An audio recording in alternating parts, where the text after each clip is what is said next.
ಸ್ವಾಗತಂ ಸುಸ್ವಾಗತಂ. ಜಯ ಆಂಜನೇಯ. ಎಲ್ಲರಿಗೂ ನಮಸ್ಕಾರ. ನೈಟು ಅರ್ಶನ ಹೊಲದಲ್ಲೇ ಮನಗಿದೆ. ಫುಲ್ಲು ಶಕ. ಬೆಳಿಗ್ಗೆ ಎದ್ದದು 6 ಕಾಲಾಗಿತ್ತು. ಇನ್ನು ಸೂರ್ಯೋದಯ ಬಂದಿರಲಿಲ್ಲ. ಇದು ನಮ್ಮ ಜಮೀನು. ಹಂಗೆ ನೈಟು ಔಷಧಿ ಹೊಡಿಯಕೊಂಬಿಟ್ಟು ಬೆಲ್ಲವನ್ನ ಹಾಕಿದೆ. ಯಾವ್ದಕ್ಕಪ್ಪ ಔಷಧಿ ಅಂದ್ರೆ ಜೋಳದಲ್ಲಿ ಫುಲ್ಲು ಸೈನಿಕ ಹುಳುಗಳು ಜಾಸ್ತಿ ಆಗ್ಬಿಟ್ಟಿದೆ. ಔಷಧಿ 1 ವಾರ ಮುಂಚೆನೆ ಹೊಡಿಬೇಕಿತ್ತು. ಅರ್ಶನ ಕೆಲಸದಿಂದಾಗಿ ಔಷಧಿ ಹೊಡಿಲಿಲ್ಲ. ಫುಲ್ಲು ಹೆವಿ ಆಗ್ಬಿಟ್ಟ ಹುಳುಗಳು.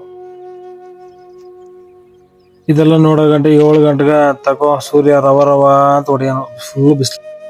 ಇದಕ್ಕೇನು ಉತ್ತರ ಕೊಡ್ತೀಯಪ್ಪ ಮಿಸ್ಟರ್ ಸೂರ್ಯ? ಏನು ಉತ್ತರ ಕೊಡ್ತೀಯ ಇದಕ್ಕೆ? ಹೇಳು ಒಂಚೂರು.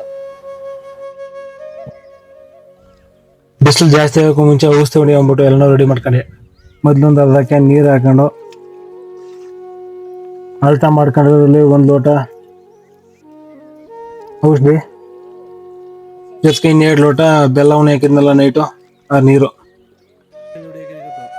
ಯಾಕಪ್ಪ ಈ ಥರ ಮಿಕ್ಸ್ ಮಾಡೋದು ಅಂತಂದ್ರೆ ಹುಳುಗಳು ಸೀಗ ಅಟ್ರಾಕ್ಟ್ ಆಗಿ ಬೇಗನೆ ಸಾಯ್ತಾವ ಅಂತ. ನಮ್ಮ ಮೊದ್ಲಿಂದ ಹಿಂಗೆ ಹೊಡೆಯೋದು. ಯಾರು ಹೆಂಗೆ ಹೊಡೆದ್ರೆ ಗೊತ್ತಿಲ್ಲ. ನೀವು ಒಂದ್ಸಲ ಟ್ರೈ ಮಾಡಿ ನೋಡಿ, ಚೆನ್ನಾಗಿರುತ್ತೆ. ಈ ವ್ಯವಸ್ಥೆ ಎಲ್ಲ ಕಡೆನೂ ಸಿಗುತ್ತೆ. ಅದರ ಕೃಷಿ ಇಲಾಖೆಲಿ ಕಮ್ಮಿ. ಈಗ ದರಿದ್ರದವು ಬಜೆಟ್ ಇಲ್ಲ ಅಂದ್ಬಿಟ್ಟು ಬಿಡ್ತಾ ಇಲ್ಲ. ಅರ್ಧ ರೇಟ್ ಸಿಗುತ್ತೆ. ಅದು ಟ್ರೈ ಮಾಡಿ ನೋಡಿ. ಹೊಲದಲ್ಲಿ ಎಲ್ಲ ಕೆಲಸನ ಮುಗಿಸ್ಬಿಟ್ಟು ಬರೋ ಗಂಟ 5 ವಾರ ಆಗೋಗಿತ್ತು. ಇನ್ನು ನಮ್ಮ ಕೆಲಸ ಶುರು. ಹಾಲು ಕರಿಬೇಕಿತ್ತು. ಹೂವು ಕೆತ್ತಲು ತೊಳಿತಿತ್ತು. ಆ ಗ್ಯಾಪ್ಲಿ ಕರು ಹಿಡ್ಕೊಬಂದು ಕರು ಸ್ವಲ್ಪ ಹಾಲು ಉಣಿಸಿ ಹಾಲು ಕರೆಯಕ್ಕೆ ಶುರು ಮಾಡಿದೆ.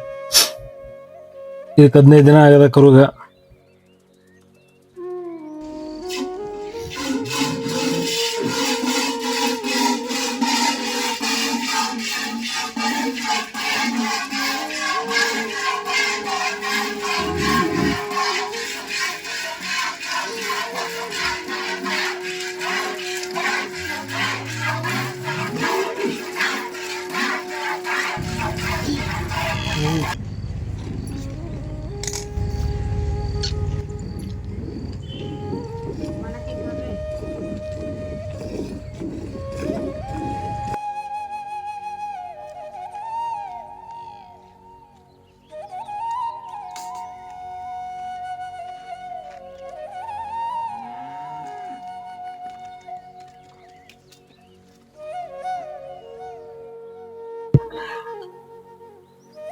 ಹಾಲು ಕರೆದು ಡೈರಿಗೆ ಹಾಲು ಹಾಕ್ಬಿಟ್ಟು ಬಂದು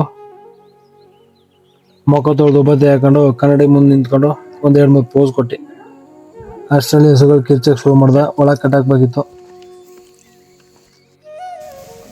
ಹೋಗಿ ಹಸುಗಳನ್ನೆಲ್ಲ ಕಟ್ಟಾಕ್ದೆ.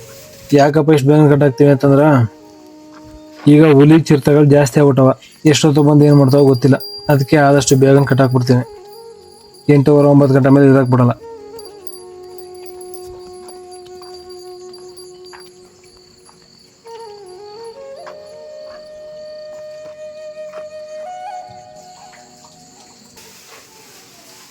ಎಲ್ಲನೂ ಕಟ್ಟಾಕಿ ಹೋಗಿದ್ರೆ ಹೂವು ಚಪಾತಿ ಜೊತೆಗೆ ಸೊಪ್ಪಿನ ಪಲ್ಯ ಮಾಡಿದ್ರೆ ಚೆನ್ನಾಗಿತ್ತು.